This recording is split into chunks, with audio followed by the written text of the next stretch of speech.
chosen to tune in to DLC. Especially if you're one of our geeks in sneaks using this podcast to power you through a workout or a run.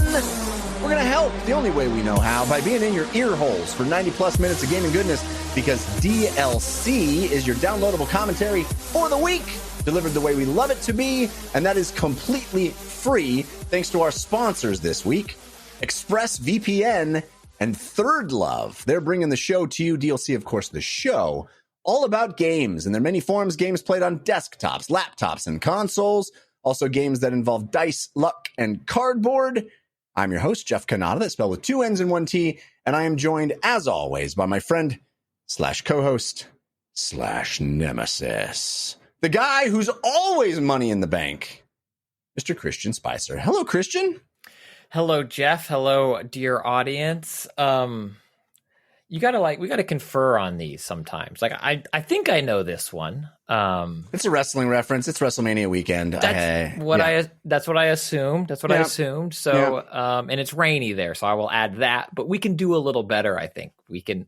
Just give me.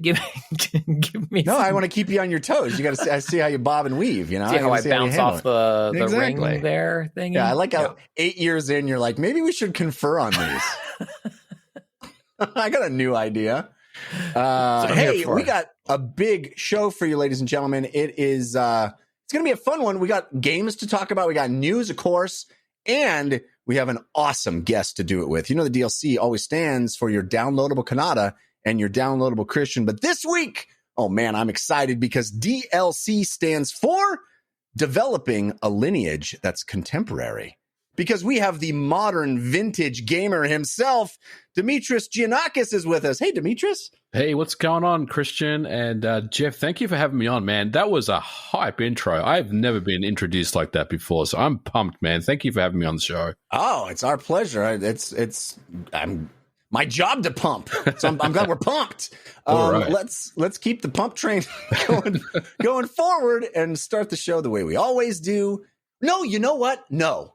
I'm not going to start the show yet because I have a couple of questions for you, because not only are you the modern vintage gamer, you're also a game dev. I am. And you're working on some stuff that I think is pretty fascinating. And I wanted to maybe ask you a few questions about it, if you're cool with that. Sure. Absolutely. Go ahead. The first is because you work at Night Dive and System Shock is being remade. Yes. I heard a little birdie on the internet in the form of a tweet say that System Shock, there will be a version that supports VR. Yes, there will be a version that supports VR. Your information, your little birdie is 100% correct. There will be a VR version. I'm very excited about this. I just wanted to tell you I'm very excited about this. It's not going to be at launch though, right? Is that the idea? No, that's not my understanding. It's not going to be at launch, but it's definitely something that's in the works, and stay tuned. I'm sure we'll have more to announce with that particular version.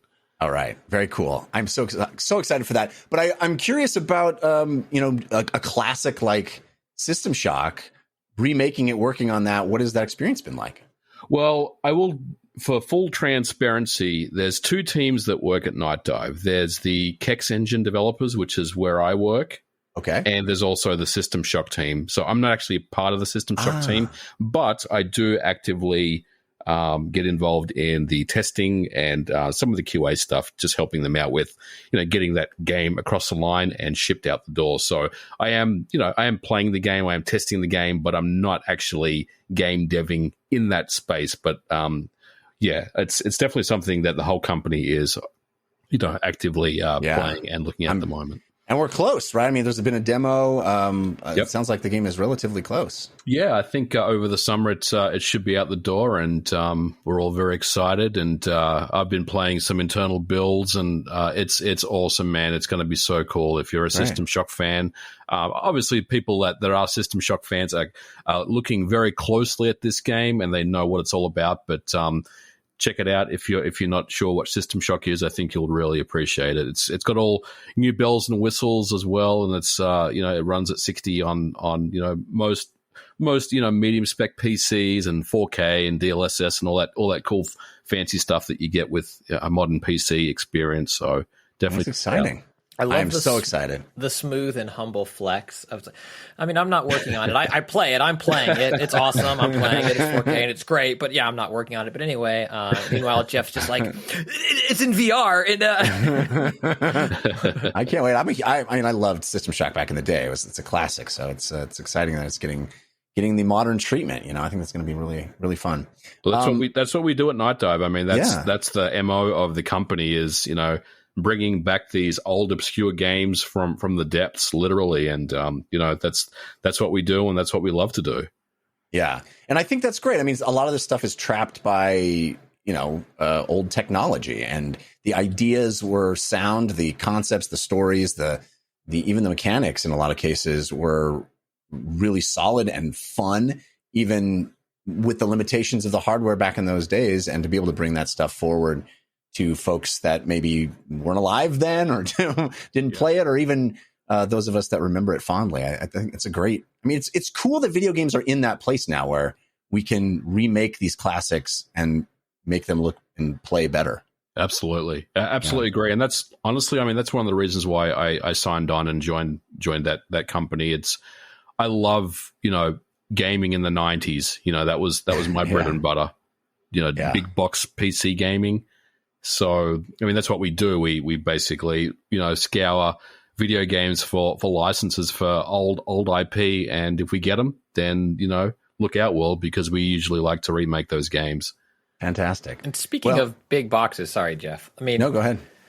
I think it was Shane. I forget where I saw this. It's like a thread going on Twitter recently. And, within the last 5 years, Jeff, recently. But those 90s PC boxes, brick and mortar be danged, like those things were it was like some of them were puzzles to open. It was like a triangle attached to a sphere with a crystal skull on top, and you're just like, how do you put this on a shelf? Yeah, we went from like Electronic Arts' flat, almost like a record album look, to everything got real big and chunky and boxy, and you'd open this big thing up and then there'd be like these little 3.5-inch floppy disks inside it.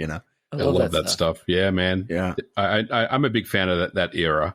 Yeah, me just too. all the quirky, kooky looking boxes, and none of them were standard. They're all different sizes and shapes, and when you put them on your shelf, it's just kind of a mismatch. But I love it. I love that look. Yeah, it's like walking through a Fry's. Yeah. All right. Well, let's get into the show and start the way we always do with Story of the Week. Story of the week, it's the story of the week. Story of the week, it's the story of the week. Story of the Week is the part of the show where we make our case for the most important stories that happen in the world of games this week. You can always submit stories for our consideration by sending us an email to dlcfeedback@gmail.com. We love getting your comments, your questions, stories, whatever's on your mind. We love hearing from you at dlcfeedback@gmail.com.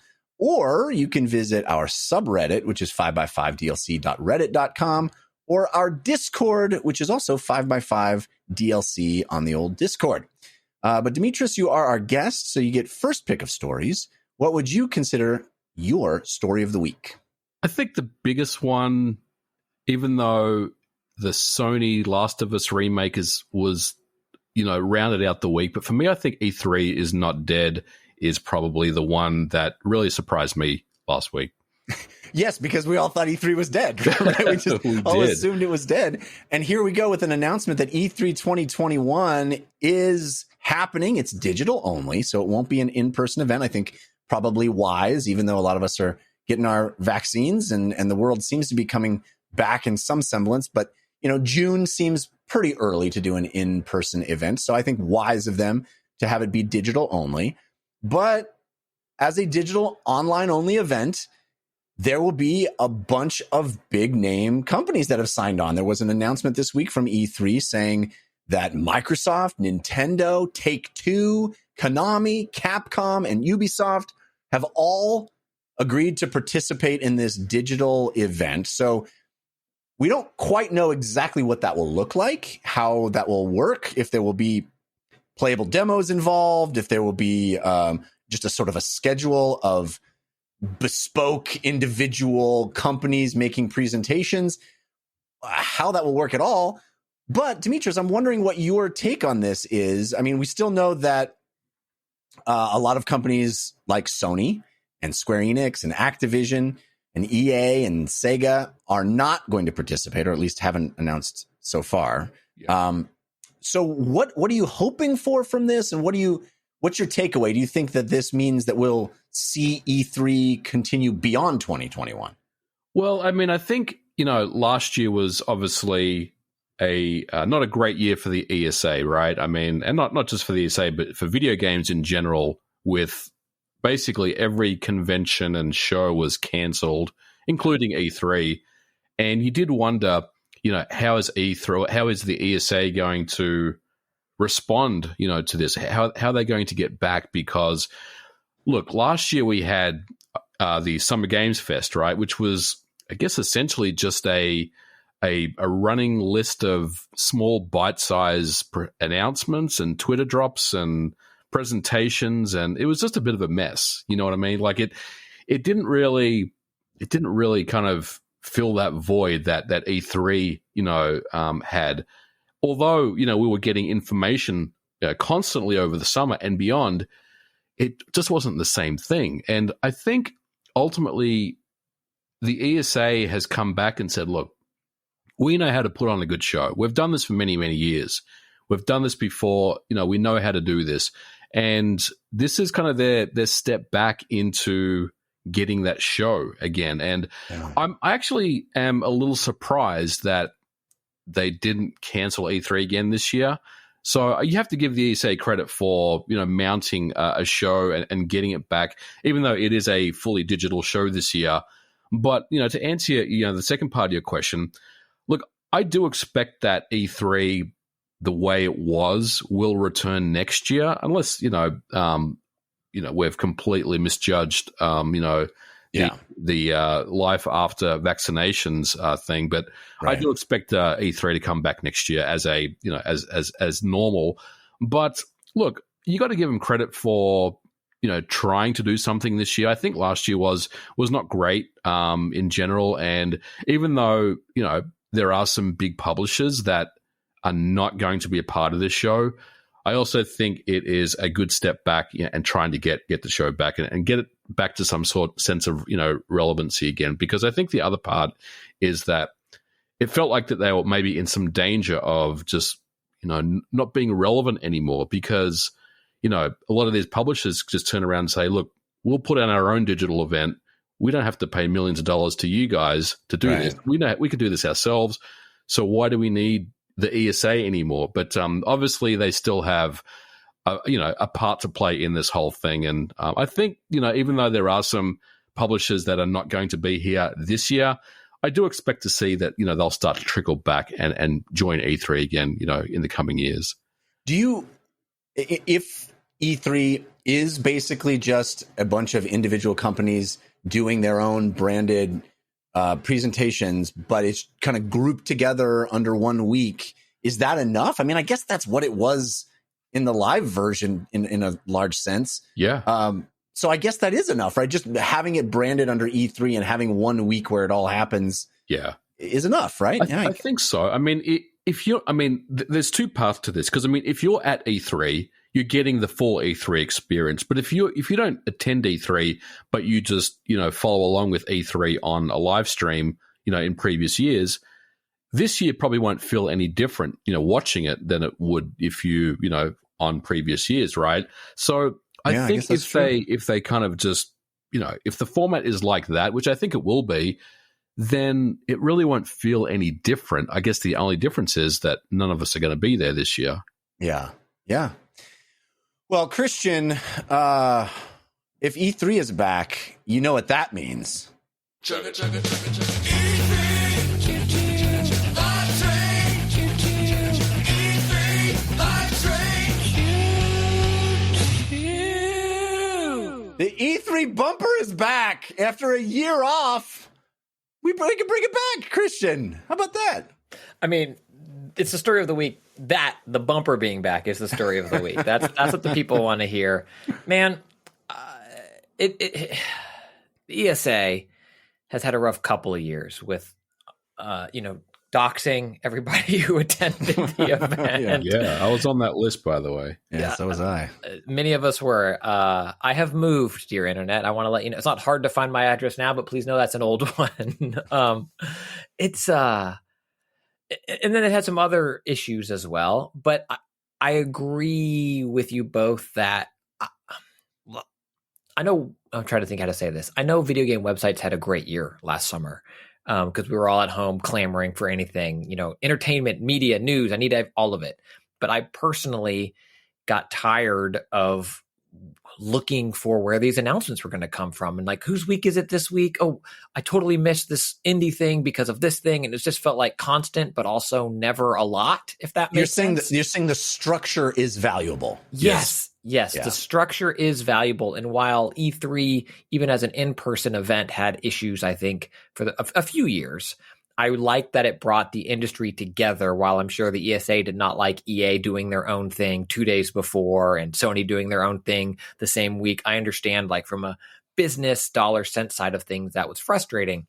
But I like that it brought everything together as one kind of moment in gaming where, even aside from the old idea of like, well, USA Today is going to cover it or it's going to be on CNN, it was just a nice time where a lot of news would come together and people that already celebrate the hobby could celebrate it online and in person, but also, online in big ways with fun hashtags. And it just felt like this communal event that I think last year was missing. As great as Summer's Game Fest was and the stuff that Keighley did, like, a lot of those things were interesting and valuable, and I hope they continue to grow. But I really missed that communal experience. And I hope, while I'm not like, rah ESA by any means, I hope that having an E3 event can maybe help bring that back. Yeah, I mean, I think it's okay to like E3, but maybe not like the management, right? I mean, they've definitely made some mistakes over the last few years. And look, the doxing thing is something that, even though it's been about 2 years since that happened, it's still something that really just doesn't sit well with a lot of people. And so I think, E3, you can love E3, but you don't have to necessarily love the ESA. I agree with that. Yeah, and I think that it will feel different than last summer. We did get the Summer of Games and we got all these different companies doing their disparate little presentations, and it was great. But I do think I do agree with you guys that the structure is valuable, and having it all be part of 1 week. And, I think the Nintendo directification of the industry is fascinating and has been valuable to a certain extent, in the sense that information comes at a quicker clip, I think. But also, when you have a Nintendo Direct, it's not necessarily special because you don't know exactly what it can be for a very small tidbit of information. It's not these momentous, big milestone moments that E3 and other show events are throughout the calendar year. And I think that, from my perspective, is more fun when you go, oh my gosh, there's going to be all of the big information is going to hit at these, at Tokyo Game Show and Gamescom and E3, like these big tentpole moments throughout the year. I find that to be more fun, and not like, oh, every couple of months there's a new Nintendo Direct and maybe it's just all a deep dive on the new Smash Brothers DLC. Right. It just doesn't feel as momentous. So I like that structure, and I hope we get back to it in some sense. But also, I think an online only E3 is tricky, because for me, a lot of what E3 was and what made it special was finding these little, diamonds in the rough, these gems that aren't part of the big presentations, but you're wandering around the show floor, or you have some appointment with a PR company that you fit in between these, the bigger companies, and you find these wonderful takeaways that you didn't even know existed before E3. And I think actually the Summer Game Fest did a pretty good job of doing that in a virtual form, because there were so many demos that maybe you could download a demo of a game you hadn't heard about, and it would wow you that way. It's a more difficult thing to pull off online. So like you, Demetrius, I hope that the E3 that we know and love, even if it's not, even if it's a shadow of its former self, even if it doesn't have Sony and Activision and all these companies that pulled out before COVID even happened, I hope we still have some semblance of it, because I think there's value in it as a thing, as a place where a lot of these unknown or overshadowed titles can have a moment in the sun as well. Yeah, and I mean, I think, we also have to consider the companies that will be there, and obviously the two platform, makers, Microsoft and Nintendo. I think with enough, big companies that are going to attend E3, maybe I'm a little naive in thinking this, but I do think that some of these companies will start to trickle back to E3 because, if you've got Microsoft on stage and if you've got Nintendo, with a direct at E3 and then a Treehouse, I think these other companies like Activision and maybe Bandai Namco, Sega, Square Enix, maybe they feel like, well, we're missing out on this. We need to be back there. Yeah. Obviously Sony has not been to E3 for, I think it's the third year now, or maybe the fourth year that they're not showing. And I think they're a different animal altogether. But the other companies, I feel like they're like, they're sitting out this year because it's a digital show. But I also feel like it's only a matter of time if, they do mount E3 next year as just a normal show, as we're expecting to see, and Microsoft and Nintendo will be there, and Capcom and Ubisoft will be there, then I do expect that, Square Enix, Bandai Namco, EA may start to return to the fold. Yeah, I hope so. And it'll be interesting to see if those companies, like a Square Enix has a presentation that just happens to be around the second week of June, Yeah. And it's like, well, yes, it's not part of E3, but it's kind of like what EA has been doing the last few years, is we're not part of E3, but we have this thing that's happening in Los Angeles in June. It's ultimately to the end user not that different. So, yep. And I think, Microsoft, they're at the Staples Center, which is literally right across the street from the convention center. So it's almost like it's just convenient that they just have something there, right? Yeah. Even though they are technically a part of E3, but it's also very convenient for them because they are literally right there. Yeah, exactly. And, it's Christian, it's enough that we got the bumper back. That's all that really matters, is that we get to play the bumper again. That's all we need. Yeah. Although the Summer of Games bumper was pretty good too. What's the bumper? Oh, it's the little piece of music that okay. they call them bumpers. Yeah. But they bump between content. Got it. Yes. Sean Madigan and his lovely wife composed that for us, and we love it. All right. So, Christian Spicer, what is your story of the week? Well, there are two biggies left, and I feel like they kind of dance on opposite ends of a similar spectrum, or two sides of a coin, perhaps. Because we've mentioned it already, I will dive in on this Last of Us remake for PS5 and some of the bigger news that I guess has come out around Sony, which I don't want to spend time on this, Jeff, but the Cognosticator and Spice-Stradamus, like, we get some stuff right. Yeah, we do, baby. Yeah, we do. Also really mess up MLB The Show. We did. We spent like 20 minutes last week talking about the ramifications of MLB The Show being on Xbox Game Pass, and then it comes out this week that Sony's like, "Yeah, no, we didn't want that at all." It was MLB. It was MLB. That was baseball. We're like, "What could it mean?" Sony pulling these moves, doing this thing, and it's like, no, they were like, "What? We were just as surprised as anybody."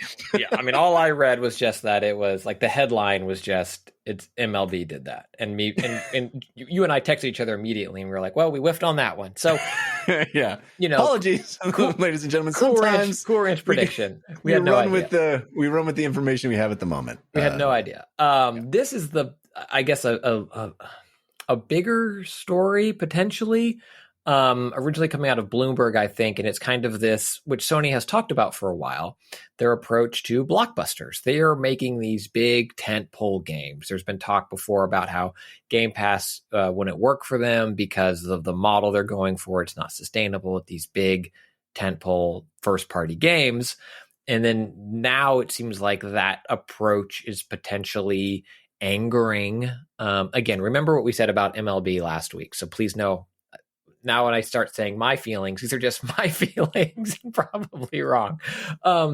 but there has been a lot of, at least a handful, more than a handful of devs leaving from internal studios and kind of striking out on their own, or just tweeting like, today's my last day, I'm forever grateful, kind of thing. And if you want to connect those dots with a tinfoil hat on or not, it seems like there is some reaction internally from developers about this approach to only going for these big blockbusters, be it studios that wanted to make their own IP or make a sequel to Days Gone, being told, no, you're going to work on a Last of Us remaster, which don't get me wrong, I'd play the crap out of. Someone said, as you're rolling your eyes at, where did I see this? Maybe it was on Reset Era. Someone said, like, as you roll your eyes at the idea of a Last of Us remake, just remember the Resident Evil remake on GameCube was one of the best of all times, and it came out 6 years after the first Resident Evil. And I was like, oh, yeah, dang. That was a heck of a remake on GameCube.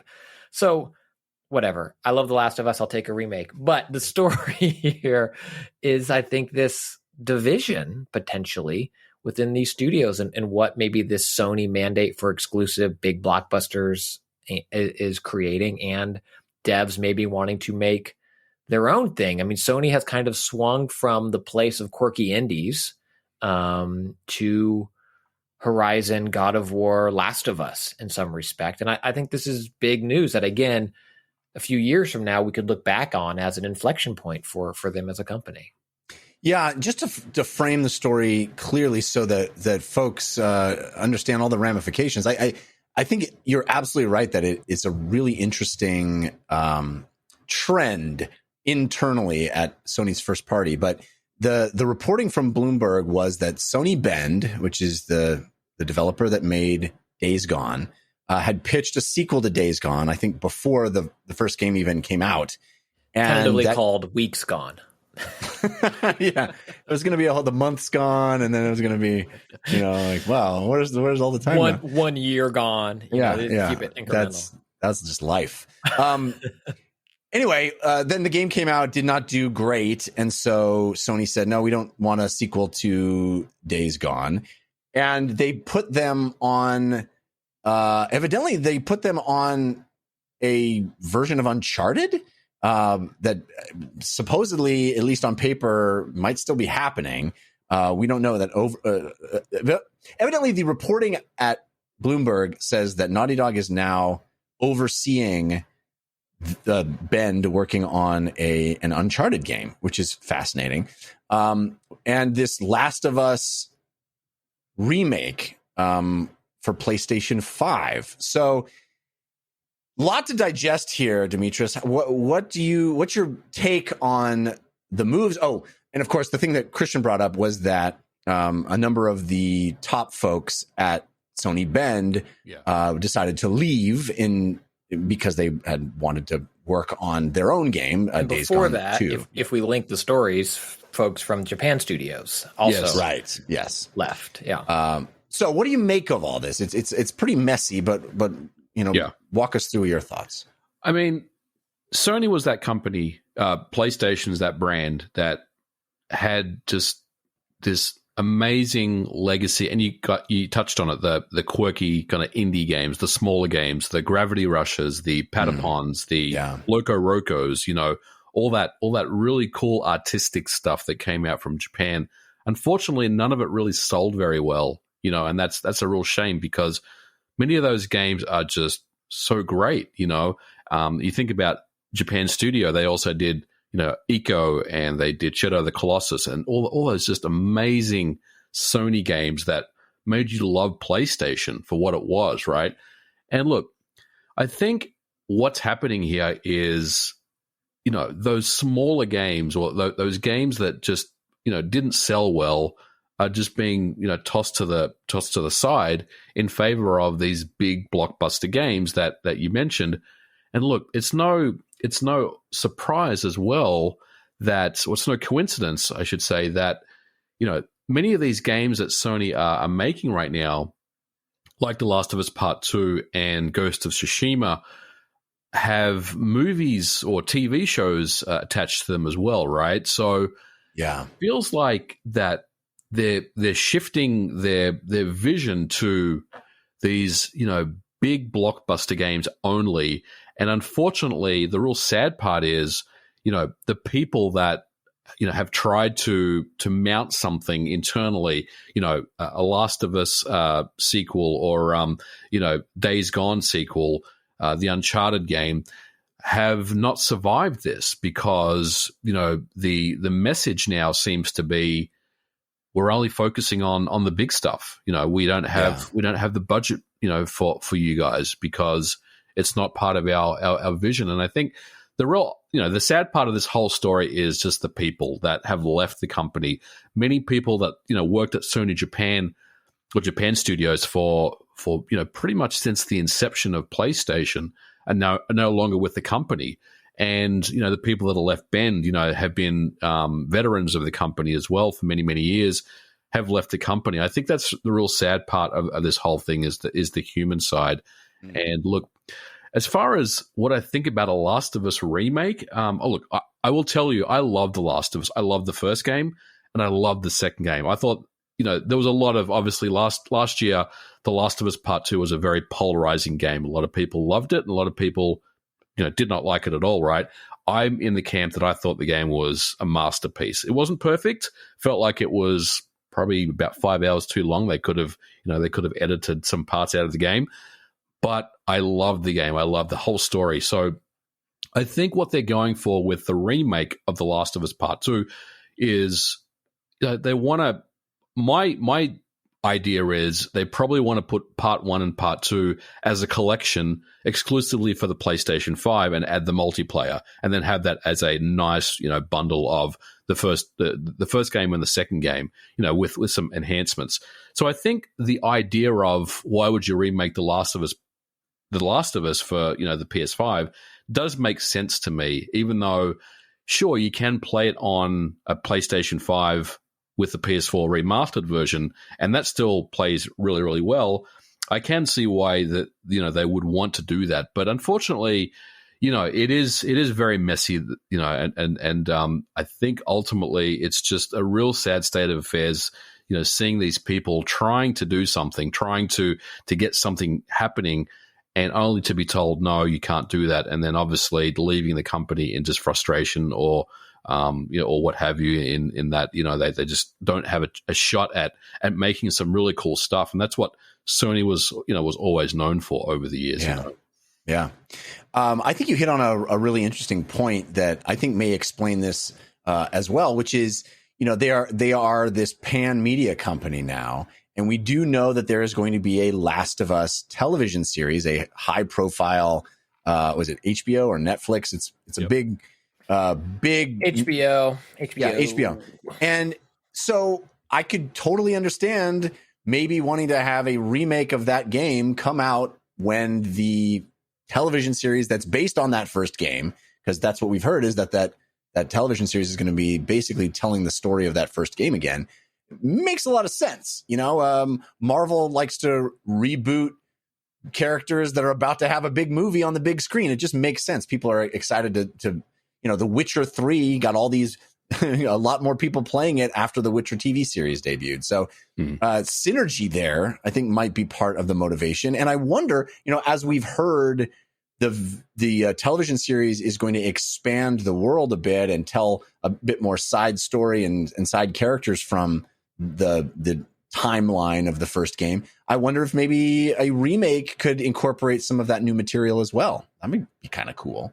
So you could play. I mean, I think there is an opportunity to add content to the game and maybe align it with the show in some more ways, and also just remove some of the quirky things about the game, because I mean it's a PlayStation 3 game. It's been around for a little while now, so yeah, they could definitely do that. I think that's kind of cool. But my biggest issue with all this is, look, I'm not faulting Sony for what they're doing, but I do absolutely miss the legacy. And in some ways, I feel like they are turning their back a little bit on their legacy and on their history, because, like I said, they've got such a expansive library of games and quirky IP that they seem like they're not really interested in making at the moment. At least that's what the story is, the report is telling us. But my worry about this is, if you just focus on the big blockbusters, number one, the development time of these games is literally going to take 5 years, maybe more, to get these games out, right? Yeah. And also, I think even bigger than that is I'm worried that it's going to be that formulaic, over-the-shoulder, third-person style game. It doesn't matter what the setting is, what the story is about, but it's, the games are kind of going to look the same as far as the way that they play, the way that they feel. And I hope Sony doesn't fall into that trap where they just make these, these really cool, experiences from a story perspective, but it's also kind of formulaic as well, from a game perspective, from a game development perspective. Yeah, I mean, that might be part of the reason that Days Gone didn't do very well, right? It maybe it was too similar to a Last of Us. Yeah. That's certainly plausible that, these games, the third person action adventure with zombies, it starts, cannibalizing itself a bit. Mm-hmm. And I think you make a good point there. I wonder if, again, just speculation as we're kind of diving into this, by selling these exclusives, well, one, you can't find a box right now anyway, if you wanted to try to buy a PS5, but by selling these exclusives, they are, must have Super Bowl commercial style games, right? Like hopefully get zeitgeist around them. Everybody's talking about it. You need to play it. It's going to consume a lot of media airspace and airtime. And so you feel like you need to be part of this discussion. So then you buy your PS5, and then Sony doesn't necessarily need to have a whole bunch of those games coming out. They do take a long time to make, but because that's where the install base is, and that's where all of the quirky indies are also then selling their games on that console or on that platform. And since that's the console you have, you're going to buy Assassin's Creed on it, and they'll do like some marketing deal for exclusive DLC. Like I could see how it makes sense from a commercial standpoint. I think it's an easy marketing message to say, if you want to play, big game only on PlayStation, versus the Xbox marketing strategy right now. And don't get me wrong, they are clearly going after some big games. I mean, that Bethesda deal is huge, among others, but it's kind of the Xbox thing is very consumer friendly right now. It's like, if you want to play the best version of a game, any of your Xbox games, buy the Xbox Series X. They all look amazing. Yeah. Oh, okay, but what game am I playing on it? Any of them, literally any of them. And also for $10 a month, right, hundreds of them. But you get that splashy thing of like God of War only on. It has that cachet, so I get it. Well, I mean, that's anytime someone tweets at us, Christian, and says, "Hey, which console should I get?" That's always the comparison you make is, well, do you like those Sony exclusives? Do you want to play Spider-Man and Horizon and God of War, and do you want to play those games? If so, that's the only place to play them. You don't really say that about Microsoft, although, like you said, that may be changing very soon. So, it is interesting. It's an interesting strategy, but I do think we lose some of that. Demetrius is so right that in those previous generations, you would have those, Pixel Junk Edens and all these like weird, fun, quirky games. Patapon, even back to like Katamari before. There's a whole legacy of them. Did you guys play Puppeteer at all on the PlayStation 3? That's one of my favorites. No, I never played Puppeteer. It's awesome. You got to check that one out. Okay. It's one of those games that's in danger of getting lost forever too, because obviously the PlayStation Store is going down for the PS3. Yeah. But I would suggest you check it out if you want some nostalgia. It's so cool. I guess you could say what was that graffiti game that came out this last year on PlayStation 5? Oh, Concrete Genie. Concrete Genie. I guess that's sort of in that legacy. Mm-hmm. I would argue, maybe. And Dreams, I think, is basically their quirky game as well. All right. My story of the week is one kind of Christian was referencing a bit, is this interview with Nintendo President Shutaro Furukawa, who, again, we're going to be talking about this through translation, so it's possible some of this isn't translated exactly or getting the meaning he intended. He had an interview that was in Japanese, and there's a lot of interesting information about his perspective on Nintendo's strategy. And I guess the big pull quote out of this is that they want to make more new IP and not just focus on, quote, long sellers such as Mario and Zelda. He said, I myself am looking at and studying various forms of entertainment. In the future, we will focus on creating new game series as well as long sellers such as Mario and Zelda. They asked him about if there would be a new Switch. He was a bit cagey about that, saying that the determining factor will be whether or not it can create a new experience, which is, I guess, very much in line with Nintendo and what they've done before. If the new hardware creates a new kind of experience, which I think they have shown over and over they're willing to take big risks on. But I ask you, Demetrius, what do you make of this new IP thing? I think all of us who've been video game fans for a long time, I think always are excited about the idea of new IP. But also, Nintendo does their thing really, really well. And I might argue that folks who are real Nintendo fans aren't lining up for the what was the boxing game with the extendo arms? My brain just Arms. went. Yeah, Arms. Arms. Yeah. I can't even remember the name. I just said it. Yeah, I mean, Arms is an example, and some of these, I don't know if people are really looking for that. Am I off base, do you think?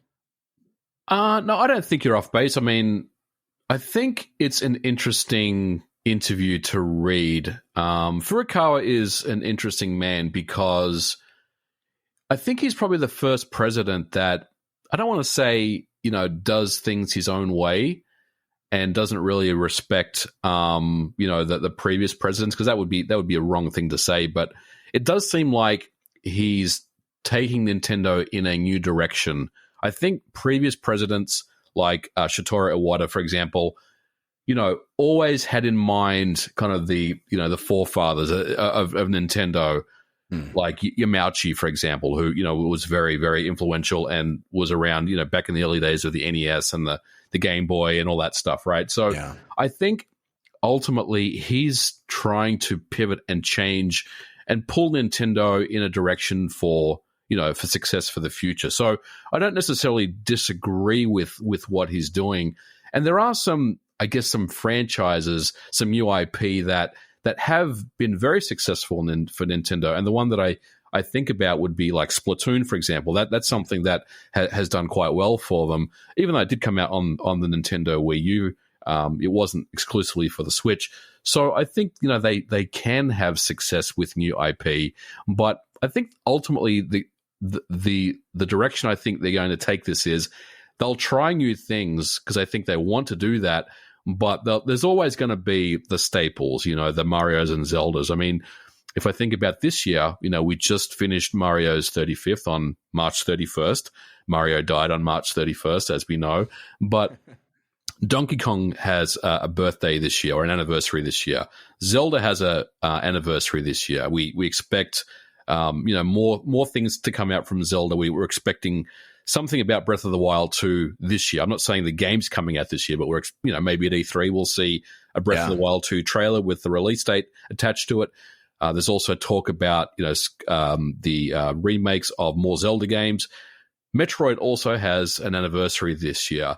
So there's a lot of IP that's kind of, sitting there that they can do things with. And I think, I'm not saying that they're going to do all of that stuff, but they always are going to continue, to go back and make sure that their long-standing series are, being taken care of as well. So I think the Switch is a good enough system, and, it's sold so many units that they can afford to start taking risks and looking at new IP, and, and if it pays off for them, which most of the time it does, then they look like absolute, geniuses. But if it doesn't, like an Arms, I mean, Arms wasn't a flop by any stretch of the imagination, but it's also something they have that buffer now where they can try new things. And if it, like I said, if it comes off for them, they look really good. With the Wii U, they didn't have anywhere near that ability to do that. Everything had to be perfect. And obviously we know how that ended up going for them. Yeah. Christian, this is probably my favorite quote from the article. Furukawa says, quote, "Games are not a necessity of life. In order for customers to choose games in their finite time, they have to be interesting. Competition is tough, and I am not optimistic." Again, through translation, so maybe it's not exactly the meaning he intended, but that makes me laugh, and I also share the feeling. Yeah, I mean, I think there's a lot of truth to that. You know, the time suck that TikTok can be, or even just texting your friends or Snapchat or whatever, you know, other thing that is competing for your time and your attention. I'm excited for Nintendo to explore new IP, assuming, you know, the truth to this. I love Splatoon. ARMS didn't flop only because they spring back to the body. Otherwise, I think they would have. They would flop. They just flop right to the ground there. I think what Nintendo has done a lot of is different genre of games, but they put their stable of characters in them. Right. So Mario Tennis and Mario Soccer and Smash Brothers, Mario Golf, Mario's done everything, Mario Kart. And so I think in some regard, Nintendo has done a lot of new IPs, not the right word, but genres. You know, we were just talking about Sony, how right now they make my favorite type of game, the third-person action game. A lot of different IPs doing that. You know, Jeff, you mentioned maybe that was a detriment that it's too many IPs doing a similar thing. And while Nintendo has done the opposite, it's the same handful of IP doing everything, like every different type of thing. So it's weird, right? Sometimes it feels stale. Other times it's very fresh. Even Zelda, you know, you look at like, oh, Zelda's a very old IP. But look how much it's changed over the 35 years that it's been in existence. You know, look what Nintendo did. And now they're, oh man, I didn't play enough of this. I literally only played one game, but Pac-Man 99, not Nintendo, but Mario 99, rest in peace. But like, they made a battle royale Mario game that wasn't what you'd expect. It wasn't Fortnite Mario. It was you playing Super Mario Brothers. Well, I think that's how they get people to pay attention to these other games, right? Is they stick Mario in it. And I don't think I'm not criticizing them for that. I think that's probably smart, but I think that's why it's so interesting that he had this quote in this interview. He said, we want more IP, because I do think there is a bit of that response to things like ARMS or whatever. When they're announced, it's okay, yes, but where's my Metroid? Okay, yes, but what's the next Zelda game? Okay, yes, but where's Mario? And I think that everybody expects those franchises to be the driving force, and perhaps there might be a bit of feeling that anything else is just filler between those things. Yeah, I think they can break through that with just really great games. I think ARMS was light on content, so it's kind of easy to dismiss that in other ways. But, you know, we talked about if Astrobot was made by Nintendo, right? People would be shouting even from the higher hilltop, you know, than people are already raving about that game. And so I think there's room for them to do that with different characters and different genres and to make something new. And I'm excited to see them do it. I mean, the young talent, they're not that young anymore, but some of these young studios and developers at Nintendo that have been cutting their teeth on a lot of these properties over the years have to have new ideas, and I want to see them. To me, this is very exciting, and I'd rather have something new that the geniuses at Nintendo are passionate about than them saying, I guess we need to make another X. So I'm optimistic. Yeah.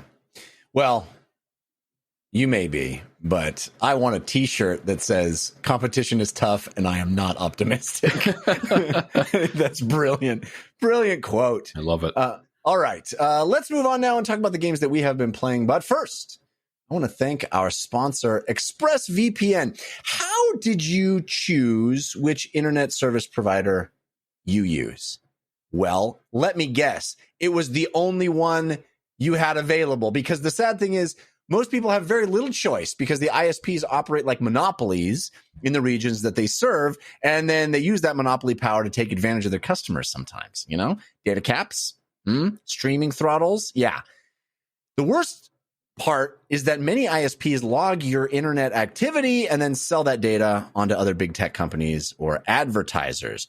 But to prevent ISPs from seeing your activity, one of the things I do is I use a VPN. And the VPN that I have been using for years is ExpressVPN. I used ExpressVPN well before they were a sponsor of this show, and I have found them to be the fastest and the easiest to use. So what is ExpressVPN? Well, It's an app, simple app for your computer or your smartphone or really any device. It encrypts all your network data and tunnels it through a secure VPN server so that your ISP can't see any of the activity, what you've been doing online.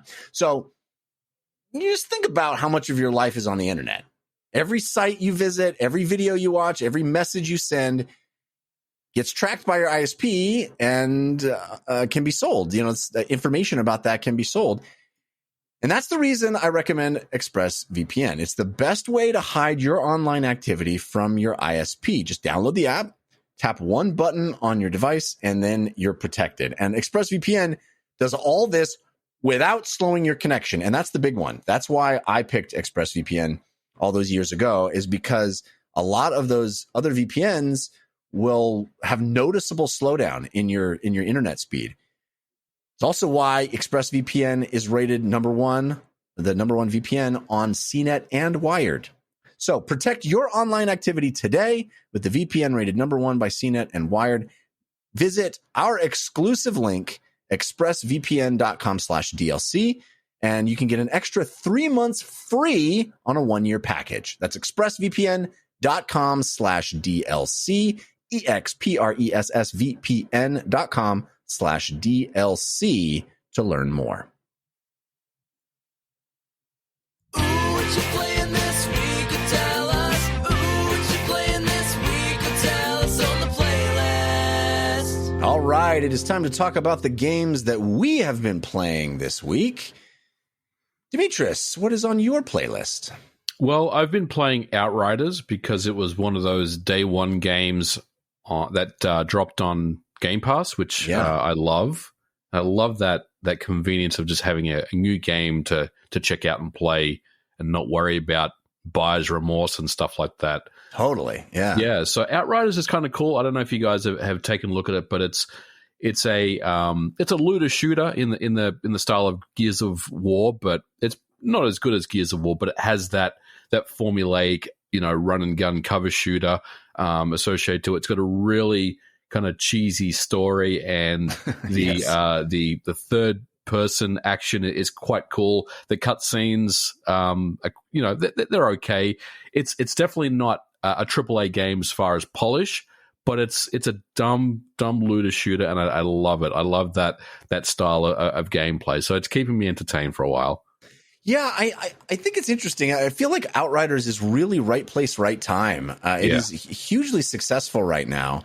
And I have a hard time comparing it to things like The Division or even Destiny and have it come out ahead. I feel like it does what it does pretty well. It's a darn good game, right? It's satisfying and fun, and the moment to moment is really well executed, but I don't think it shines in any particular way. And Christian might disagree with me here, but I feel like it really is in this moment where there wasn't a lot of other stuff coming out, and it does what it does pretty well, and everybody can galvanize around this one game and play with our friends. And I think that's fine. Like, that's okay. It can be a just good game instead of a great game, but it's interesting because it's competing in a space against established great games that are all service games that are still going strong. So it's interesting that people are so driven to find a new experience that they're willing to give this game a shot. And I think a lot of it comes down to what you said to me, just which is, I already own it.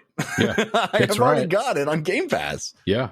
Yeah. And I think it's also new as well, because if I think about, and I used to play Destiny, the original Destiny game. I have not played Destiny 2, but if I think about starting and playing Destiny 2 right now, I just start feeling overwhelmed already, because I know there's so many DLCs, there's so many add-ons and expansions already, and there's just so much you need to do to get established in a game like that. With something like Outriders, it's only been out for a little while, so it's something that anyone can jump in and start playing pretty easily. Yeah, that's a great point. I think I've definitely experienced that myself, where I feel like I can't join this community that's been going on for years, but if there's a new game in the same genre, I'm like, oh, well, now I can be in on the ground floor. I've definitely felt that. That's why I got into Heroes of the Storm so big, because I was like, I was too late to Dota, and I was too late to League, and I just felt like oh, here's a game coming along that does all those same things, and I can be part of its genesis. I think too, and I agree with you that it is a lot of right place, right time. But I think part of the appeal for me, and as I've seen people playing the Diablo 2 technical alpha, I'm like, give me. Is that approach to this game where I'm still playing it. I'm still really enjoying it. I love the powers. I love how it compels. Like I said, it feels like an evolution of a Gears of War formula. I agree that it doesn't do some of the things that Gears does as well, because Gears, especially by 5 and Stormbringer, no, what's the last, that standalone DLC? So polished. Like Gears has that formula down, and Outriders is messy at times. But I like how it kind of, like, the cover feels more for the enemies than it is for me. And I'm flying around, I'm using all my powers, but I'm taking my time with it because it's not, I don't feel as compelled to chase the current thing. Whereas on a lot of these live service games, it's like, well, if I do want to play with anybody, I should probably be doing what they're doing. I need to have the gun. Okay, well, it's where my Fortnite addiction, it's like, well, there are two versions of Fortnite that I would play. One is the mode I liked the best, which is duos or trios, just playing with friends. And then there's the work. And I did a lot of the work where it's like, I don't really like big group games, but I can grind through a lot of these dailies, and so I feel like those live services games often have that. And Outriders, as a more, traditional, dare I say, looter shooter, it allows me to play it how I want, when I want. And if I do jump in with friends, it's fun to replay those missions because I'll get some cool gear, and I don't mind jumping ahead a little bit because, again, for me, the story isn't why I'm playing. So I think it does a lot right, and I think gamers were ready for that. And I think, as you mentioned, it's not a $70 or $60 purchase. So for people on the Xbox ecosystem, it's even more enticing. But all of that said, it did really well on Steam with purchases. Yeah, I think it was number one paid on Xbox also. So crushing. Yeah, they had more concurrence on Steam than Borderlands 2 did on its height. That's huge. That's an established franchise at that point. This is a new IP. It's huge. And it's had issues. Folks lost a lot of inventory, which is tragic in a game like this. And the server issues we talked about last week. But I do think this game is resonating for a lot of people where these forever live service games take a level of working commitment that it's nice not to have to always get into. You also have to give credit to, the development team of that game, because you're right. You mentioned the instability issues which kind of plagued the game in the first week, where you couldn't get connected, and you couldn't join your friends, and there was inventory issues, and you lost some gear and stuff like that. I remember when The Division came out, the first one, that had a similar launch where it was just a buggy mess of a game and had all sorts of issues with connectivity. And that game really never recovered. But it seems like with Outriders, they've gotten past all that stuff now, and it seems like it's bigger now than it was. So they've somehow survived that storm, because that first week of a launch of a new game is really make or break in many instances. But somehow they've come out of this stronger, which is really cool, and that's definitely a credit to them. So you're saying they survived the storm and came out altered? Is that right? Good one. Demetrius, what class are you playing in Outriders, if I may ask? I'm playing the Trickster, which I think is kind of cool. Like, that's the one that he can teleport around the baddie and shotgun in the face and all that sort of stuff. It's fun, and I like it. And Christian, what about you? What class are you? I'm also a trickster. I pyroed at the demo a year ago, whenever that was, but I really was drawn to the trickster.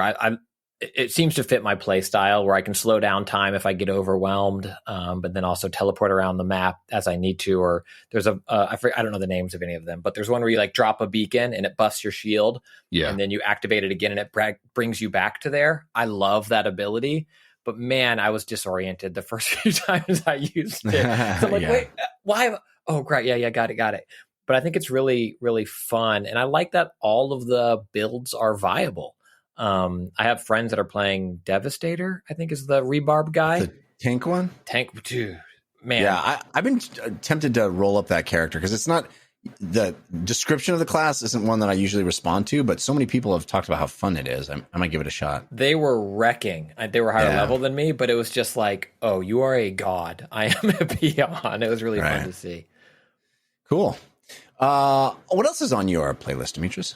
The other game I just started actually today was Oddworld Soulstorm on the PlayStation 5. This was obviously a part of the PS Plus thing, so I thought I'd download it and give it a try. I've heard we got to give about Sony enough the same credit we give Microsoft, right? Because this is a brand new game, brand new PlayStation 5 game that's out for free to any subscribers. So yeah, I'm enjoying this one. I played the older Oddworld games like Abe's Odyssey and Abe's Exodus back in the day on the Xbox and stuff, and it's great to go back and get into this world again because it's been a while since I've played an Oddworld game.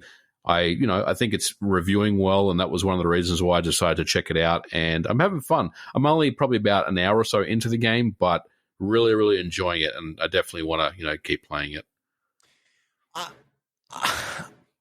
I have learned that I don't think these games are for me, which is fine. But you got to give props to Lorne Lanning for being committed to this universe he created for so many years. It's pretty wild.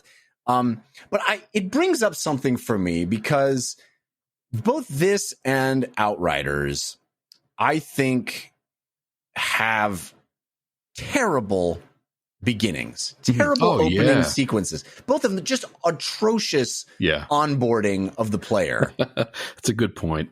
And it really bums me out because I was thinking this week about that because I played both the beginnings of both those games very recently, and I just felt like in Oddworld you are just forced to endure endless cutscenes that aren't really well made and kind of bringing you up to speed. If you haven't played these games, which are old games, it's not like you just came off of the last Oddworld game. But if you don't know the lore and you don't know who Abe is or what's going on, it's kind of meaningless. And there's so long before you do anything as a player. You're just watching things happen that are kind of cryptic and odd. And then once you do start playing the game, it's this kind of learn by dying thing in the opening sequence where you're running away from fireballs and stuff. And I just felt like, what? Don't hide your game behind this horrible first impression. And I feel like the same thing happened with Outriders. We talked about it a bit last week, where the beginning of the game is nothing like the rest of the game. Right. So is not giving you an impression of what you're actually in for. And B, insufferable. I mean, it's truly difficult to get through like this endless lore spewing at you. And this week, after people were recommending it to me last week to play it again on PlayStation 5, I re-downloaded God of War from 2018. And it's interesting. My last save game is almost exactly 2 years ago. It was like the 14th of April, 2018, which I thought was pretty interesting. But man, the beginning of that game is perfect. I think it's one of maybe the best game, in my opinion, of all time, just on a pure design sense. But it brings you into that world so beautifully. The first thing you do is interact with the game. The first thing you do is you make Kratos chop that tree down. You're interacting with the game, and it feels like a cutscene, but you're doing something. And that single camera, and you're guiding the character, and you're in the engine of the game immediately. It's telling you a story, but it's not making you just sort of sit back and watch a movie. And it made me think, like, what are the greatest beginnings to a video game of all time? I know I'm kind of putting you guys. Yeah, I was going to say, I'm with you, Jeff. I love the God of War intro. If there was ever a game that just pulled me in, it was that. But The Last of Us as well is, oh my God, that intro. I still just, get emotional when I watch that introduction. It's pretty hard to watch, but it's so good. Another game where you're playing immediately, right? It's not asking you to sit back and watch them set up the story. You're in it. You're involved. You're playing it. You're doing things. You're getting in that car. You're trying to escape. It's I think that is a mistake that way too many developers fall into. And I don't understand why it's so common to not give the player something interesting to do immediately. It's the reason why there's been.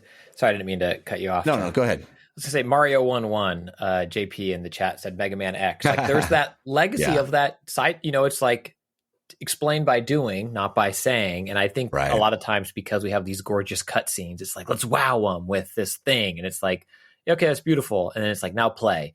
The game's a Rubik's Cube. And you're like, wait, what's happening? There's also something really cool about, I think about a game like Breath of the Wild, which again, one of my favorites of all time.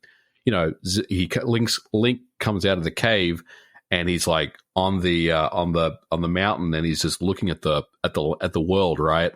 And it's like, well, what do I do now? And that's the amazing part is you can do anything you want in that world. It leaves it up to you to decide what you want to do next. And I always think about a game like that where it's very minimalistic in as far as the story, because you don't really know what's happening at the start of Breath of the Wild. You don't really know what's going on, and you kind of learn the story as you progress. But it's so cool just to basically be in control of the character and the world and be able to do whatever you want. And I think that's very powerful as well. It doesn't have to be a narrative driven story all the time. It could be just this open world landscape, and it's really up to you to decide what you want to do, Yeah, no, I think that's a great point. And I think, people have heard in other mediums this notion of show not tell, right? And I think from my perspective, video games need to have an addendum, a corollary that's, do not show. I think even showing the showing can be active. It is an interactive medium. And I think uncovering the story or having the story laid out in front of you because of the way you are interacting with the game is always going to be preferable to just starting your game off with 10 minutes of cutscenes and or things that aren't really part of what you're doing in the game. I want to know the vocabulary I share with this game world. And I want to know it immediately. I want to understand how you want me to interact with this world, not who these characters are. The character is me. Yes, maybe I'm playing as Abe. Maybe I'm playing as Nathan Drake. It doesn't matter. It's still me. It's my decisions. So don't spend an hour telling me who this character is. Let me discover that and figure it out and find it by doing. Yeah. And I wanted to bring it back to Oddworld. I have not played it. I'm very shallow here. I find the character designs of the world not anything I want to spend time with. They seem gross to me. Like they seem like nightmares. Like these are the things that crawl out of my closet and scare me. I mean, that's very intentional, right? Yes. That's the point. But yes, but it's just like gross. It's this intersection between cute side-scrolling mascot and kind of a hideous nightmare creature. I think that's where the Oddworld wants to sit. So, but this game just starts with like. Again, I haven't played it. I know I could just download it. I'm a PS Plus subscriber. But it starts with, is it a catch up? Is it a previously on? Or is it like you've played the last 5 of these games, here's where we are, cutscene? It's one of those games where it starts, you're in this predicament, and then it's like, it was like 2 weeks ago or something. And something like that. It goes back a little bit. But it doesn't really, to Jeff's point, it doesn't really give you a backstory about who you are and what this world is and what's going on. It just kind of puts you in there, and it's up to you to kind of figure out what's happening. Yeah, it starts with a really cool sequence, which I wish I would have been able to play, which is you're on this moving train, it's being attacked. It's like, wow, that's an awesome sequence. Yeah, I'm sitting there waiting to take control, and it's not happening. It's like, well, what's going on here, You watch this really cool animated version of that scene, and then it does say like 2 weeks ago or something, or, 7 days earlier, whatever it is. And then the 7 days earlier or the 2 weeks earlier is a bunch of people going, yay, Abe saved us, which I assume is because of the previous game, but I just have no memory of if that's true or not. I'm assuming. I think this game is essentially Abe's Exodus, right? Like it's just a remake of that. So the first game, Abe's Odyssey, he saved the world, he saved everyone. So that was probably the beginning of that, right? So to your point, I mean, if you've never played these games, if you're not familiar with what Oddworld is, you're not really going to have any idea what's happening here. Right. Yeah. It's very strange. I think eventually the game's mechanics get interesting, and you've got all these little, minion characters that you can move around and do certain things with, and it does get interesting. But it just it is a constant and repeated, in my opinion, mistake that a lot of really smart developers seem to fall into, and I don't understand it, and it bums me out every single time I see it. So anyway, Christian Spicer, what is on your playlist? Well, you were talking about a game that just pulls you in and tells you. I was like, oh, you're setting me up. Like, you know exactly what's on my playlist. That's not it. I wanted to pull this up. There it is. Before Your Eyes, which Sean Kittleson talked about. Was that last week? 2 weeks ago? Yeah, I think it was last week. On this very show. Oh, no, 2 weeks ago. Sorry. Yes. Yeah, Anthony was last week. I was provided a copy, a review code, a free copy of this game. I'm going to try to not get emotional as I talk about it. Wow. It is one of it's recency. I literally played it Sunday morning, today as we're recording this. One of the most impactful multimedia experiences I've had.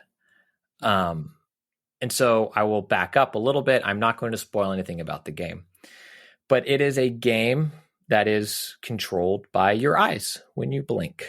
This is a game on mobile, right? I played on PC on Steam.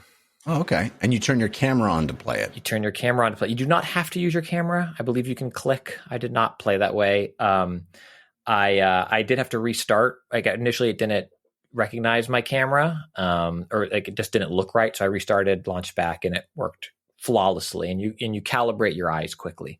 But again, it gets you in and playing very quickly. The one thing I did not know at first is it's like blink here, and you actually use your mouse as well to like look around in the world. So you put your mouse over a thing and then blink, and that's how you move like a intro screen forward. That was not super, super clear to me.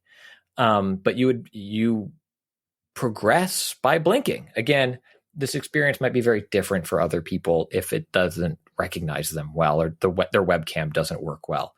Mine worked flawlessly. It felt like I didn't notice any misread blinks or it moving when I didn't want it to. And it is a 90-minute to 2-hour story. I recommend you play it in one sitting. And it is a story about someone's life and reflecting on it and looking back on it. And I'm going to be very general here. I do not know if it will have the same impact on people who aren't parents and on people who haven't, I don't want to say don't, but probably also haven't spent a good chunk of their life questioning whether or not they're a creative failure. And I'm very privileged. I'm very grateful to be able to do what I do. And I realize the success that I've had. But I think self-doubt is common. Depression runs in my family. I'm sweating. I'm being more personal than I wanted to be. But my God, this game, the way it connects you to the story being told and brings twists where twists are needed, and the fact that you're advancing things by blinking connects you to this experience in a way that I think just moving in a 3D space wouldn't, or just watching it as a film that advances on its own time wouldn't. You don't want to blink sometimes, and you do. I mean, I was bawling. I'm just I'm crying, and I have this, and it's like, oh God, and then it blinks and it moves ahead 3 times, and I'm like, no, I just want. That's wild. And is that part of the intended experience? Like, is it built? I have to anticipate that. I have to think yes. Like, concluding it, I don't feel like I missed anything because of the way I played it. I read one review after I played it, and it was like, it's frustrating and insufferable. You're holding your eyes open so you don't miss any of the scene that you're in. And to me, it's supposed to be that way. You miss it because you blink. Like it's Right. you in this moment. Yeah. Again, I got a code for it. I think maybe it's $10 or $15. It's incredible. I cannot, again, recency, because I just played it, but I cannot recommend this experience enough from There's my point of nothing view. that sounds less appealing to me than control a game with your eyelids, but hearing you talk about it, I have to play this. I'm so excited to play this. It's phenomenal. It's absolutely phenomenal. And I think that control method, again, you can use a mouse and click through it, but that control method, it feels new and innovative, and it feels like it brings me into the experience in a way that clicking press X to mourn. Like, what a joke. Here it's like, well, you advanced 5 things because you're crying. It's a wild thing to have part of a control structure of a narrative experience be something that you only have, partial control over. Some involuntary thing. I blink often without knowing. A lot. I mean, you watch this stream. If anybody watches this, I'm a mess. I blink a lot. Both of us are like Hugh Grant over here with our blinks. Yeah, I need to play the game. I need to have Mark Zuckerberg play the game. You watch his Senate testimony. Mark Zuckerberg just like he's like the done quick guy of this game. No, he's the opposite. He doesn't get past the start screen. It's like blink, and he's like, I'm blinking. It's like, I don't understand what the big deal about this game is. It's one screen forever. blink to start. I did. I'm pretty sure I did. That's funny. But it's an experience. It's a one time. I don't have a desire to play this again. To maybe try to see if I can see different things. Like, that isn't what entices me. But it is a game I will think about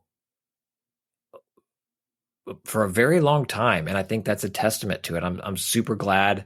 I don't know if Skybound didn't pick it up if someone else won it, but I'm so glad it's out, and I cannot recommend it. Before your eyes, it's an incredible experience. Please play it in one sitting, and I hope that your webcam works well for you. How long is the game overall? Under 2 hours. I think I was about 90, 100 minutes, something like that. Yeah. It's beautiful. It's beautiful.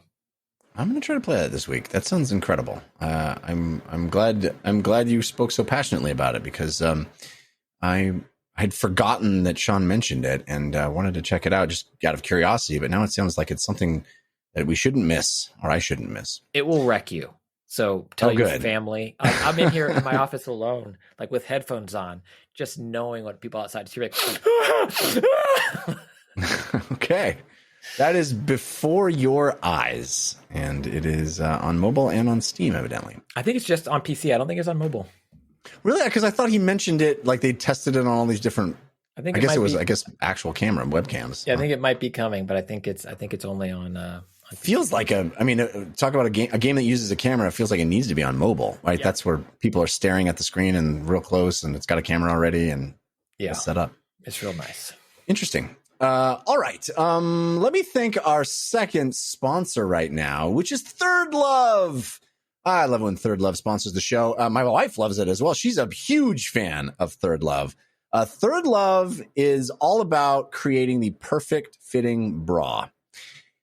And they have a number of techniques to do this. Now, my wife swears by Third Love at this point. It's the only bra she will wear. Christian, I understand your wife loves Third Love as well, right? Yeah, and I said it last time, and I'll say it again. Another recent more purchases have happened since the last time I mentioned more purchases have happened. Yeah, that's my wife is always like, do you have a promo code for Third Love? I'm like, I think it only works for your first purchase. I don't know. Anyway, you should check this out because designed for the perfect fit, as I said. How do they do that? Well, they have this thing called the Fit Finder quiz. You just answer a few simple questions to find your perfect fitting bra in 60 seconds. Not sure about your size? Easy. You take the Third Love online Fit Finder quiz. You find the size and style that's right for you. Many, many women are wearing bras that are not the correct size and shape. And in fact, Third Love has half sizes, which makes it even more precise. And they also, over 15 million women have taken that Fit Finder quiz. So they've been able to iterate on it, refine it, and make it perfect so that you find that perfect fit. In fact, they have the perfect fit promise.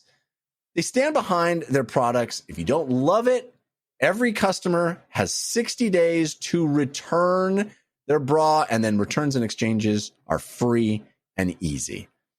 Also, they have fit stylists that are available to help via chat or email if you have any questions. It's pretty great. And the comfort and quality is their top priority. They make sure they use these memory foam cups, no slip straps, scratch-free bands. It's like I said, it's my wife's favorite bra. It's the only bra she wants to wear at this point. Plus, Third Love donates all of their gently used return bras to women in need, supporting charities in their local San Francisco Bay Area and across the United States. So far, Third Love has donated over $20 million in bras, which is pretty wonderful. So, Third Love knows there is a perfect bra for anyone. So right now, they're offering listeners of DLC 10% off your first order. Go to thirdlove.com/DLC now to find your perfect fitting bra and get 10% off your first purchase. That's thirdlove.com/DLC for 10% off today. thirdlove.com/DLC. As I mentioned, I have been playing God of War. I intended only to download it and just see the 60 frames per second on PlayStation 5. And then I just got completely sucked into that game. And I'm like, am I replaying God of War from 2018 right now? Because it's so incredible. And I may very well do that. The silky smooth 60 frames is incredible. It is. I'm playing it on a TV that has HDR, and I didn't have HDR the first time I played it. So that is eye popping. I mean, if this game is 3 years old, excuse me. And if it came out today, I feel like it would, it would feel like a completely contemporary modern game. It is extraordinary. It is such an incredible game. I love it. I mean, I'm playing it for the same reasons as you. Like I'm going through it again because I didn't have a great TV the first time around. I only had a base PS4, so I didn't have the Pro at the time. So being able to play it on a PS5 with HDR and 60 FPS and all that stuff, it's almost transformative, really.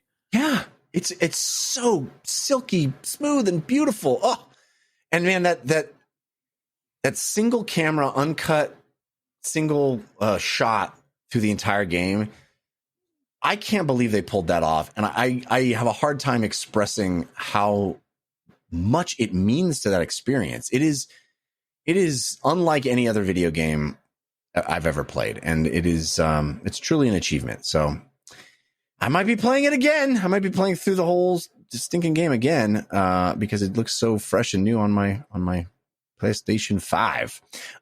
We did get a listener submitted game review. This comes to us from Jordan. Jordan says, hi, DLC. Since you've quite reasonably expressed reservations about the story themes in It Takes Two, I wanted to dig into the gameplay. It's an absolute Game of the Year contender, in my opinion, and I'm so impressed with what Joseph Ferris and his team put together.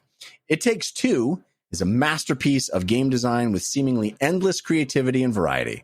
There are so many distinct gameplay ideas, and every 20 minutes, my friend and I were doing something new over the 10 to 12 hours the game lasted.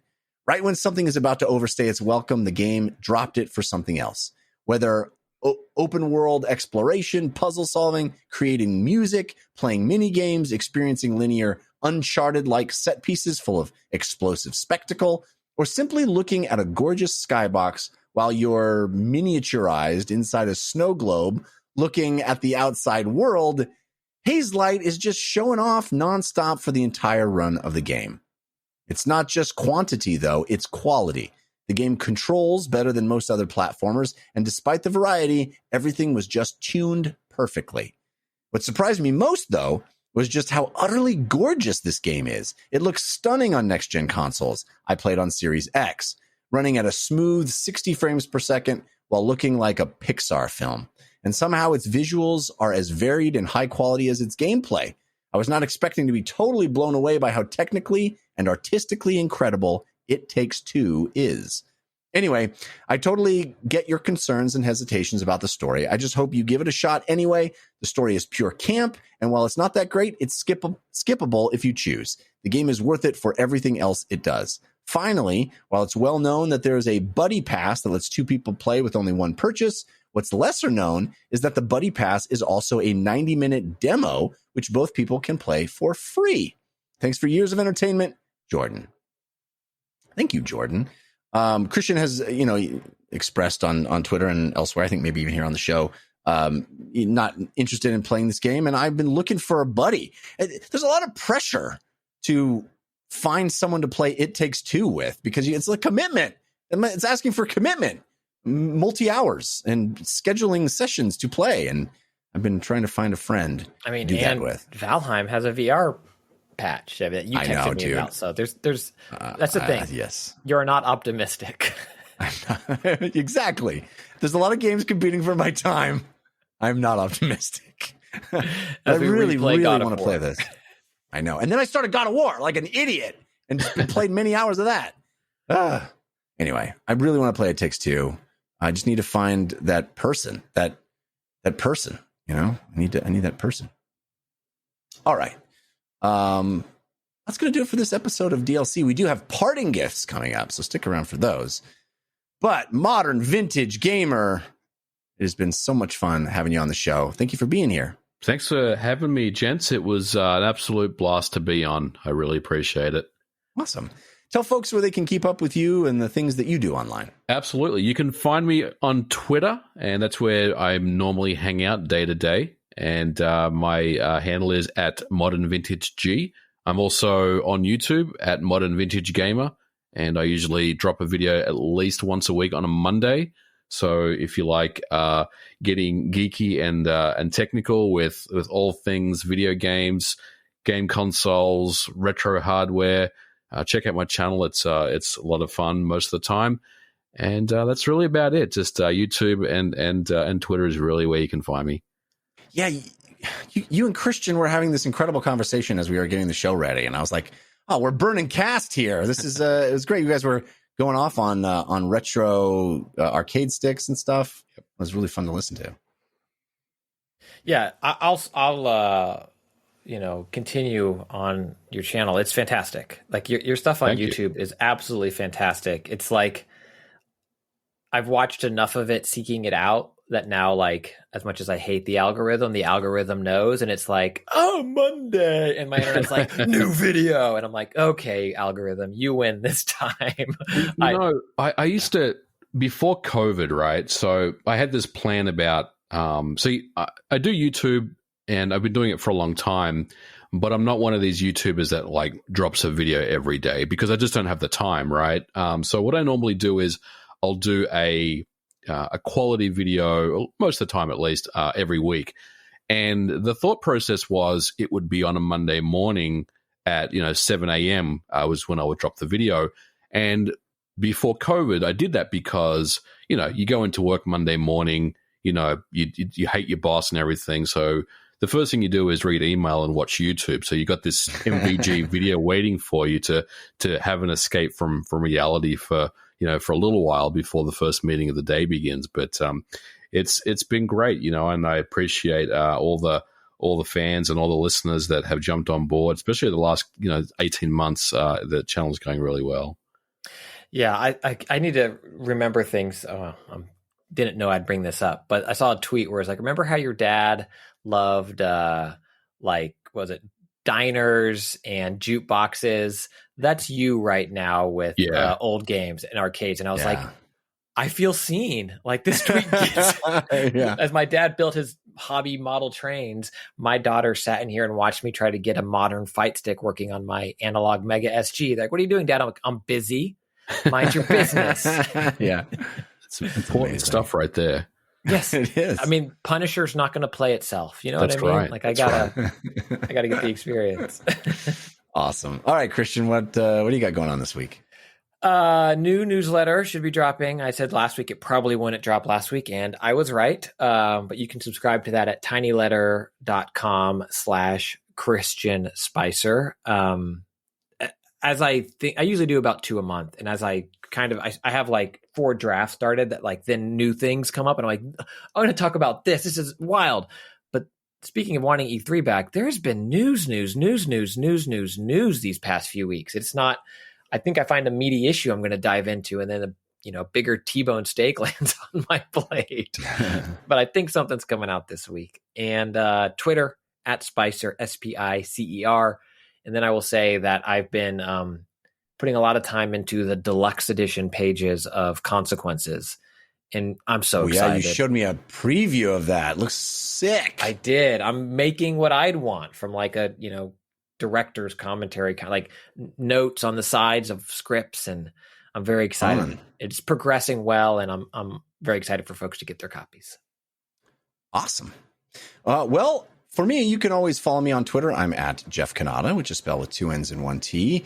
And I have a number of other shows for you to check out if you're so inclined, including the Dungeon Run, which is back, baby, back. We're 2 episodes in.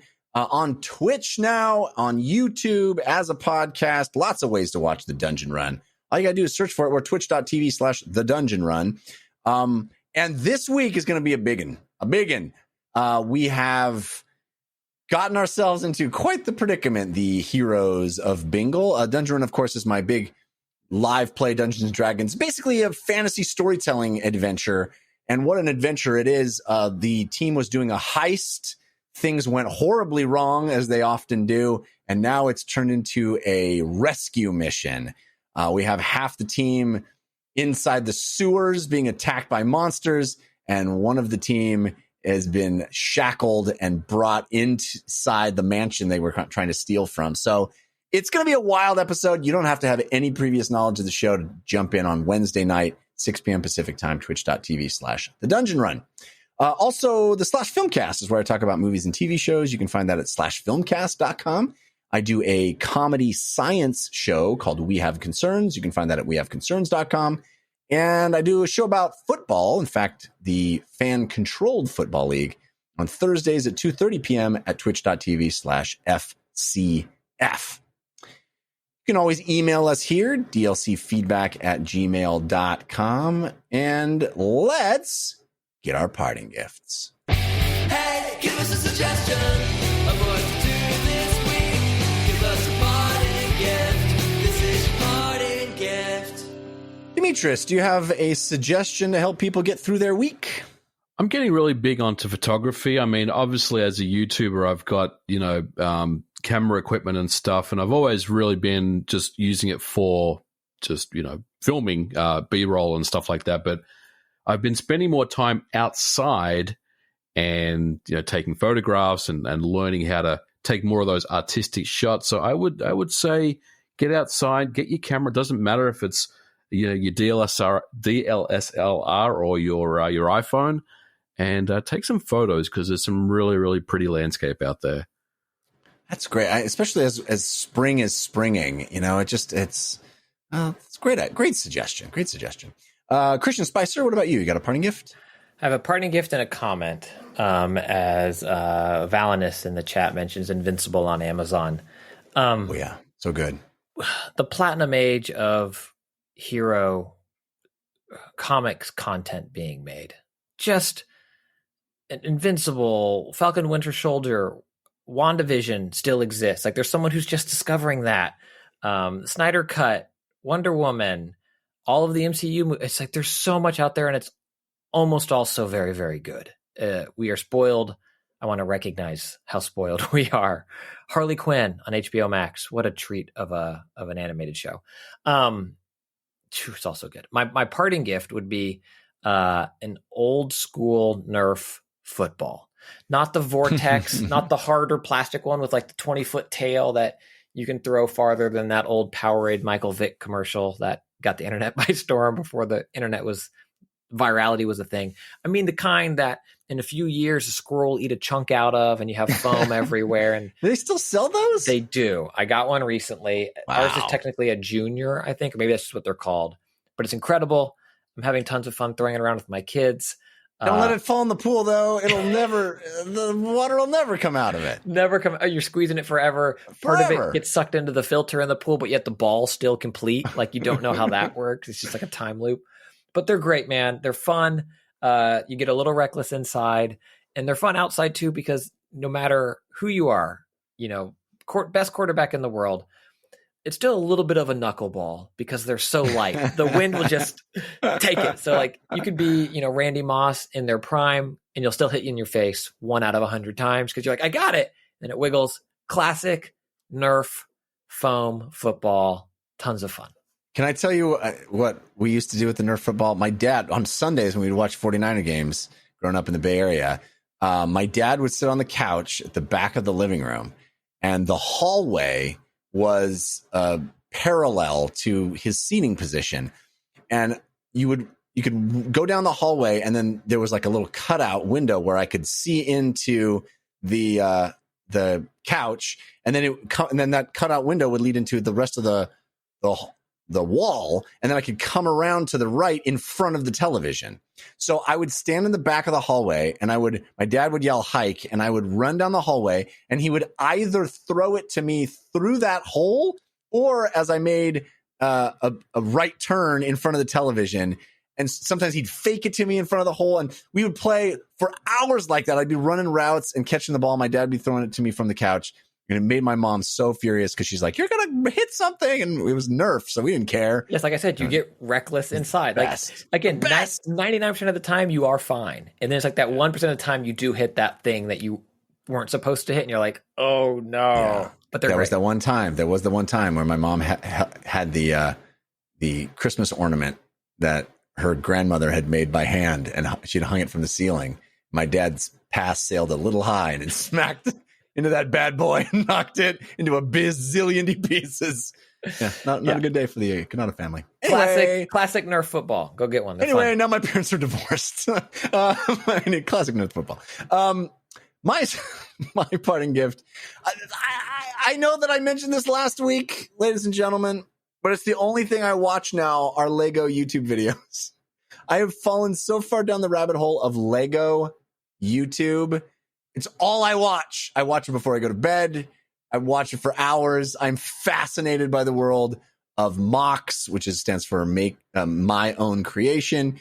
People, absurd levels of creativity and skill creating these mocks. I told you about Brick Vault, and I've mentioned a couple of other YouTube videos channels. I think I found a new one that I'm going to mention because I think it's delightful. It's called Sacred Bricks. And it's this kid, I assume. The voice sounds very young. And he's telling you how to, like, tutorials on how to do these incredibly complicated, expert level design ideas. How to do rock formations or how to build fences or realistic looking this or that. And he's doing it with such snarky commentary. It makes me laugh. I usually don't, go for the real snarky YouTubers, but man, the combination of like super nerdy expert level Lego design with, self-deprecating lines about it's very funny. It's very funny. So I recommend Sacred Bricks. I think this kid deserves a lot more subscribers than he has. And I'm delighted by it. All right. We got a listener suggested parting gift sent to us at dlcfeedback@gmail.com. This comes from Clay Westing. Clay writes, I've been listening to your show for a few years now. Wanted to send in a parting gift. My parting gift this week is to go sound recording out in nature. This actually pairs very well with Demetrius's take pictures out in nature. Sound recording. We always think to pull out our cameras when we see a beautiful vista, but we often forget about the sounds of nature, be it chirping birds with gentle leafy breezes or the tapping waters of a lake, or I guess it's lapping waters of a lake, excuse me. As a sound designer, I personally use a Zoom H2 handheld field recorder, but you can always use the microphone right there on your smartphone. You'll be surprised how much listening to a unique sound you recorded makes you feel like you're back in the place where that memory was captured. Thanks for always creating such fun and wholesome content every week. The show has always been a stable and positive treat whenever I need the pick-me-up. Thank you, Clay. That is really cool. You know, I think about professional sound recorders, like our friend Rob Krekel, doing that kind of thing, but I've never really thought about doing it on an amateur level. And yeah, that sounds like an awesome idea. So go out, take some photos, record some audio. Sounds like a good twofer. I did that in New York. Once my dad left me a series of my uncle left me a series of clues, and I had to scale buildings to find it. I don't know why he didn't just tell me the sound again. And he was like, go here and listen to the rhythm of the train tracks. And I was like, thanks, Onk. But I did them all. It was a lot of fun. Yeah, I got a few new suits out of it. All. You got to do them all. I would get really into the sound recording thing, but then I would be worried that my entire city would be destroyed and that would be all that's left of me. No. The big bad knew what I was doing, so she was cool with it.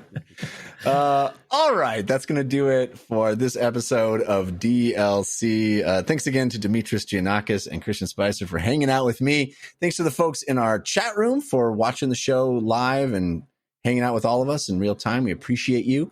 Thanks to our musical contributors, Patrick L., Sean Madigan, and Zero Star for making those bumpers. And thank you to each and every one of you who download and listen to us. We appreciate your time, and we'll be back next week. Until then, think about what you put out into the world. Make it a better place.